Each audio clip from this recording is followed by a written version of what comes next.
before Amira was born. And that's why I just don't think the other guy is the father at all. That's not his baby. Like, what you guys went through was not my fault. Any child that had ever been born in your family created this. This letter is just a lie. Yeah. And obviously ain't no man gonna be included in it because I haven't tried it. I've never had a test. Where? Show me the we proof. stay in Show the me the same proof. complex. The day you met her in person. Have you ever received Because child you told me support? twice. Should be me, but I don't want the warrant. Miss Bryson brought her ex-boyfriend, Mr. McCarroll, to court to prove that he is the biological father of her 18-month-old son, Zylan McCarroll. While she admits to being intimate with another man, she is certain Mr. McCarroll is the father. Mr. McCarroll is skeptical and wants the child's name changed if he's not the father. Ms. Bryson, you have dragged the defendant, your ex-boyfriend, Mr. McCarroll, into court today because although you admit to having sex with more than one man, you are here with proof that Mr. McCarroll is the father of your 18-month-old son, Zylan McCarroll. Is that correct? Yes, Your Honor. Mr. McCarroll, you say that because of Ms. Bryson's admission, you have no choice but to believe that another man is Zylan's biological father. Mr. McCarroll expressed regret for not bettering their situation through work and school. He cited conflicts with Bryson, like not being able to read or talk to his mother. Bryson accused him of infidelity when he didn't answer her call and implicated his best friend in the alleged cheating. Well, a savior. He think no, he is. I'm He not a think he is. savior, but I could have That's the way he avoided tried this to sweet situation. talk How could everybody you on have everybody on avoided his side. that? I could have avoided this by working and going to school and trying to make a better way for And her. every time our he kids. worked- And hold on, why is it you weren't able to do that? Oh my God, I can't talk to my mother on the phone. I can't read a book without getting put out, cursed out. Your Honor, when he did find a job while we was together, I was supposed to bring his lunch in for him. Bryson shared that Mr. McCarroll would communicate with another woman about their personal matters. She expressed feeling undermined by him. When she got pregnant with Zylan, they were separated and he was with another woman. Despite being with someone else, he would still make advances towards her. She deeply loved him and wanted all her kids to be his. He was telling her she upstairs sleep with the baby. When I get a chance to get out, I'm gonna come over and we gone.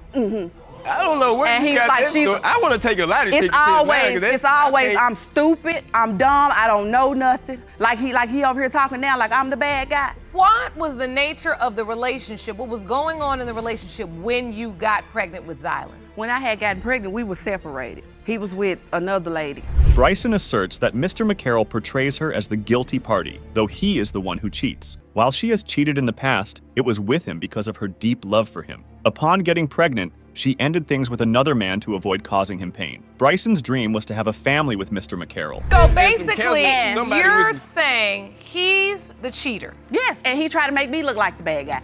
Okay, in the past, I have cheated on guys with him because like I said, I love him, but when I got pregnant with him, I was with someone and I broke up with him and I told the other guy why I was breaking up with him because I didn't want to hurt his feelings. And I can see that that really just upsets you. Bryson, after initially testing negative for pregnancy at a doctor's visit, later found herself pregnant. Within that time frame, she was intimate with Mr. McCarroll, who was seeing another woman. Despite their rendezvous, he later claimed he couldn't recall the encounter. Was it just an evil lie? Yes, ma'am. Don't forget to put the other. How in did there. you get these dates? Where his dot at? Or his circle of whatever. I actually went online because when I found out that I was pregnant, I had currently went to the doctor a week before. I was trying to have a son. I hadn't had a child in 3 years. And I was currently going to the doctor. I took a test at the doctor and he told me I wasn't pregnant. So he scheduled me for an ultrasound on my ovaries. Bryson believes Mr. McCarroll is the father of her son, Zylan, because he resembles her daughter and her 6-week-old child, whom she asserts is also by McCarroll.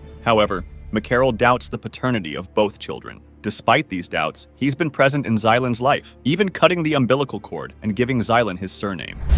Why are you not including him as a possible father? Well, I just don't think that he is because my son, he looked just like my daughter. And also I have another 6-week-old by him. And they look the same when they were born.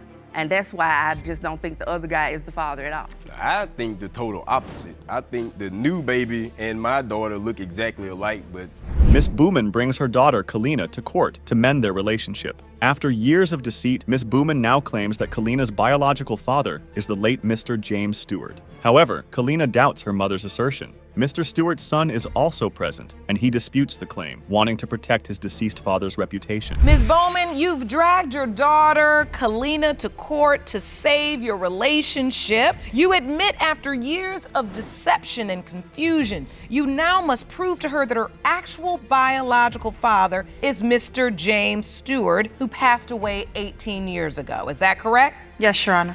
Ms. Kalina Bowman, you say your mother's paternity lies have jeopardized your relationship. Kalina struggles with her relationship with her mother, uncertain about her mother's honesty regarding her life. For years, she believed Mr. Watson was her biological father. However, just before high school, she learned he wasn't while being forcibly separated from her mother and made to live with Mr. Watson. So you're having a difficult time having a relationship with your mother. Yes. Explain to me the nature of that relationship. It's been hard because the simple fact I don't know when she's lying or telling the truth anymore when it comes to my And life. so she told you another man was your biological father. Yes, Your Honor. And you believed all these years Mr. Watson was your biological father. Yes, Your Honor.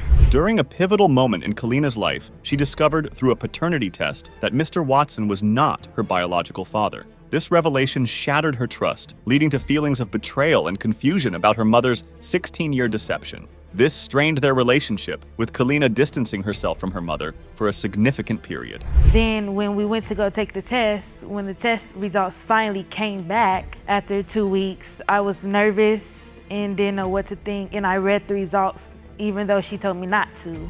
And when I read them, it said that Mr. Watson wasn't my father, and I broke down. And I was just hurt why she lied to me for 16 years, and I didn't know what to do, so I stopped talking to her for a month and a half. Kalina grapples with trust issues stemming from years of deceit by her mother regarding her paternity. Judge Lake discerns that Kalina's skepticism isn't solely rooted in the revelation about Mr. Watson, but also from an overarching doubt about her mother's credibility. Kalina's sentiments suggest that there could be more secrets lurking, further shaking her sense of identity. So what you're saying is you don't even believe this assertion is based upon any real evidence or fact. You think she's just naming someone else. Yes, Your Honor. It's still the simple fact that she lied for so many years. So who knows if there's another man or if it's just them two. Your whole foundation has just been rocked. Yes. You don't know what to believe. Judge Lake is probing the timelines to determine the veracity of Miss Booman's claim. While Miss Booman insists she was working with Mr. Stewart's father around the time Kalina was conceived, Mr. Stewart counters that his father had already left the job by early 1994, a year before Kalina's conception. This discrepancy casts doubt on Miss Booman's assertions. And he doesn't work there anymore as of around 1994. Close to 94, yeah. And in 1995 is when Miss Bowman, mom, would have been pregnant with Miss Bowman. Yes, Your Honor. And Miss Bowman, Yes. you claimed in your testimony that you were working with Mr. Stewart's father at this place when Kalina was conceived. Am I correct? Yes. In court, Lillian asserts her son is Kalina's father, referencing a letter from Kalina's mother. Lillian has cared for Kalina most of her life, emphasizing her unwavering commitment. However, a twist arises when a new letter suggests James Stewart isn't the father. Did you ever have doubts that your son was Kalina's father? No. Never. Explain. Well, her mother left a letter saying that my son was the father. She had other 3 kids, so I told her she didn't have to worry about my granddaughter. I'll do everything that's possible for her, and I did. Kay has been living with me most of her entire life. Really? When she would go to her mother's, she'd stay. I'd pick her up every weekend. Angela admits she fabricated a letter claiming James Stewart was Kalina's father, leaving everyone shocked. Lillian and James are deeply upset, stating Angela has misled many regarding Kalina's paternity, which has significantly impacted the child's life. Where will these evil lies lead the case? When I got back in a relationship with him, we sat there, we talked and everything. It was all discussed out. But wait, what do you This mean is it was when I turned- discussed? It was discussed that Kalina was his daughter. So you just created this. This letter is just a lie. Yes, ma'am. That's why I say I don't believe it. Because he's had 3 other women that done did this. And Ernest is always going to be your dad. He hurting just like you are. Miss Brown believes her cousin, Mr. Travis, is being deceived by Miss McNair. She asserts that he's been misled into signing the birth certificate of Maria, Miss McNair's 22-month-old daughter, doubting he's the biological father.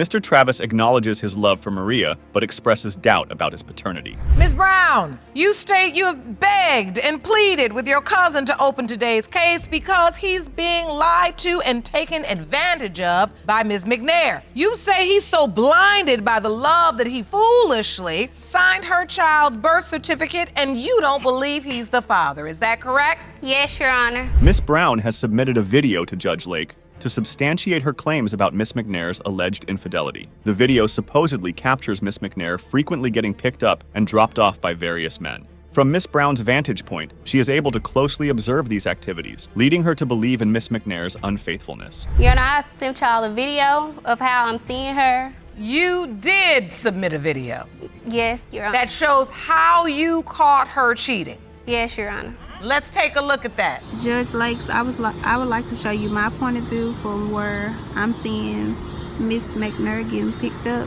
She's getting picked up right there. Men are dropping her off and picking her up. From my window, you see.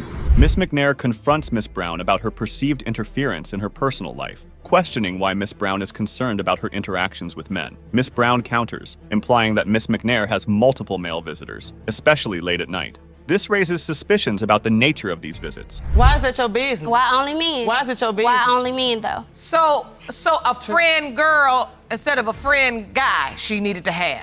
Friend guy just means a guy She friend. has too many friend guys to me. So. What you got? What do you have, baby? Mind your business. Find you Not something just to So do. you friend say guys. she has a lot of guy friends. Yes, Your Honor. Judge Lake presses Miss McNair on her late-night interactions, specifically questioning why they always involve men, and not just female friends. Miss McNair asserts that she has both male and female friends. In response to the claim of late-night visits, Miss McNair adamantly denies these allegations, labeling Miss Brown as a liar. So why does it have to be with a guy? Why not with just a girlfriend, someone, a friend, a family member? Why a guy? I have girlfriends, but it's just different than having guy friends.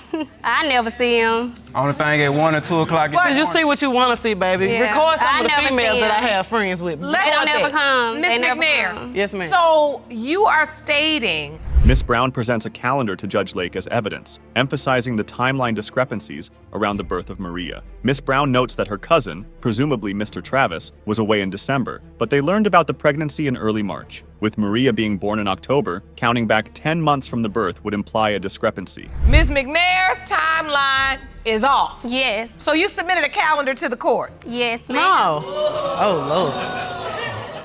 Can you tell the court what you have outlined? Yes, ma'am, I can. My cousin, he went away in December. We found out in February, early March. Mariah is born in October. Judge Lake questions Miss McNair about the timeline of conception, given that Mr. Travis was away in January, which aligns with the window of conception for an October 3rd birth. Miss Brown is adamant that Maria isn't Mr. Travis's child. Miss McNair counters by questioning Miss Brown's intentions and asserts she knows the identity of her child's father. So Miss McNair, I do want to understand if the window of conception would have been in January for an October 3rd birthday, that's when Mr. Travis was away and you testified that that is true. That's not his baby. Tara, you concerned more That's about me not than his you baby. is your own self, honey. Miss McKinney is in court to prove to her husband that he is the biological father of their 11-month-old daughter, Amira. Brown doubts his paternity after discovering a sex tape of his wife with another man and believes the other man is the father. Miss McKinney feels that looks are irrelevant in determining paternity, emphasizing the importance of DNA evidence. Ms. McKinney, you are here to prove to your husband that he fathered your 11-month-old daughter, Amira. You testify that his paternity denial is tearing you apart. Is that correct? Yes, Your Honor. Mr. Brown, you say there is no way you are Amira's biological father after finding a sex tape of your wife with another man. Mr. Brown discovered an explicit video on Miss McKinney's phone. He briefly watched it and, disturbed, closed it. Miss McKinney admitted to meeting the man from the video on a dating site during an off period with Mr. Brown. The court questions her about her choices. Before they even get to the video, I grabbed it and it pressed play, and I seen the beginning of the video, and I didn't see what I liked, so I just disclosed it. I didn't watch the whole video. The video came up or you went looking to see what was in her phone? They were scrolling through her pictures, whatever. And before they could even get to it, I grabbed the phone. Oh, because you knew it was something inappropriate. Yeah, it didn't look right. It didn't look right. It looked like a video, so, you know, I clicked on it. I didn't like what I seen and I disclosed it. Mr. Fowler met Miss McKinney on a dating site. The day they met in person, Mr. Brown was present, but they were not together. Fowler and McKinney began a sexual relationship. He believed she had ended her relationship with Mr. Brown. The timeline indicates they had an affair for almost a year.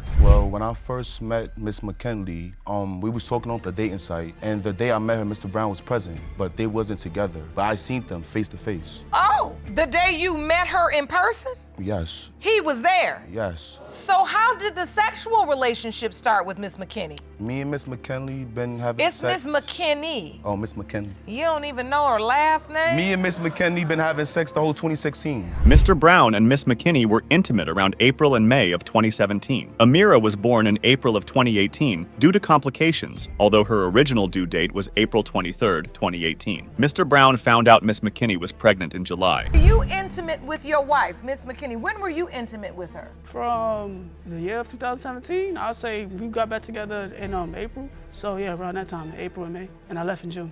Before they got back together. San, Amira was born in April of 2018. Yes, Your Honor. Yes, she was. So at some point, you said you were being intimate with both men, Miss McKinney, right? You were going back and forth. February. When McKinney was given the due date of April 23rd for Amira's birth, Mr. Brown felt something was off about the pregnancy. When she told him she was pregnant, he was aware she had been intimate with another man. At Amira's birth, Mr. Brown was present, but did not sign the birth certificate because he believed Amira didn't resemble him.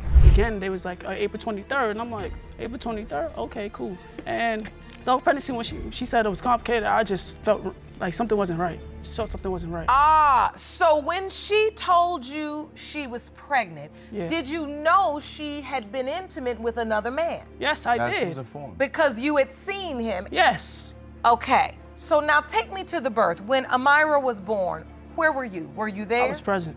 You were? Yes, I was, Your Honor. For 26 years, Miss Lyde believed Mr. Ellis was her biological father, but he has doubts due to her mother's infidelity during their relationship. She describes her childhood without him, having grown up mostly with her mother and experiencing placements in group homes and foster care. She lacked a male role model and has faced challenges because of it. Ms. Lyde, you say that for 26 years you have known only one man, the defendant, Mr. Ellis, to be your biological father, and you're devastated that he is claiming you're not his. Yes, Your Honor. Mr. Ellis, you say that Ms. Lyde's mother was unfaithful during your 7-year relationship and that you are certain you are not Ms. Lyde's biological father. You are here to prove that in court and to clear your name. Yes, Your Honor. Mr. Ellis claims that when he was away, Miss Lyde's mother initiated child support proceedings against him. As a result, a DNA test was conducted. When he received the results, it indicated with 99.9% certainty that he was not Miss Lyde's biological father. Never, And yeah, you ever are lied right. to me. And Even you are right. when things got bad, when they got worse, my mom has never lied to me. I'm not. But when I was believe away, it. your mother sick child support on me. They did the DNA test. I gave her the papers. They garnished my check. Mr. Ellis, is there any explain that. You had a DNA test already. Yes. Explain. When I was away, her mother called child support on me. They came and took the DNA test. Miss Rosa confirms that a DNA test was performed and claims the court stated with 99% certainty that Mr. Ellis was Danielle's biological father. However, Mr. Ellis asserts that the test results indicated the exact opposite, that he was not Danielle's biological father. Was there a DNA test performed? This on this DNA test got was from her through juvenile court, but they never show to court So juvenile. the bottom line is a DNA test was performed, yes or no? Yes. What were the results? They say in the court 99% yes. That 99.9% that yes, he was Danielle's biological father. Yes, that was. Danielle expresses her longing to know and understand her alleged father, Mr. Ellis. Even as a child, she viewed him as her father because that's what she was told. She made attempts to connect with his side of the family and observed physical similarities between them. But in your understanding as a child, that's still my father. That's who people are saying is my biological father. Yes, and I want to know who he is and how he operates. That's because your mother keep putting those terrible Did you make an attempt to get to know his family at all? Yes, I talked to a couple of my family members on his side. And what was their response? Did they open their arms to you? Regardless of anything, I'm still their family. I look like them. Danielle, feeling the weight of not having a father figure in her life, laments the challenges she has faced. She believes that if she had a strong male role model, she might not have made some of the choices she did. She expresses a deep longing for truth and understanding about her paternity and feels that she deserves answers. I will never put my kids through that, ever. You guys should have settled this the right way, the appropriate way, not wait for it to see the outcome of it. This is the outcome And you're of right, it. and that's why for years I've been telling your mama to quit lying to you and tell you the truth about who your father is, so you find your real father. I feel like that's I why I deserve called the the truth. courts. I deserve That's to know why I what's called the going courts. on. Because you deserve the truth. Danielle recounts her challenging past, including her experiences in the juvenile system and early motherhood, emphasizing the importance of self-love and personal growth. The judge commends her efforts to improve her life. A witness, Mary, expresses doubts about Danielle's paternity based on her appearance as an infant. Where are you? Me, I wasn't in school. I just did what I wanted to do. And then I went on the run when I was 16 because I've been in and out of juvenile hall. And I got pregnant with my first son. And that's what made me realize, hey, I got to change my life. I'm going to end up, away or dead. And so I feel like I had to teach myself how to love myself and, change myself. That's a smart thing to do. That's what smart young women do.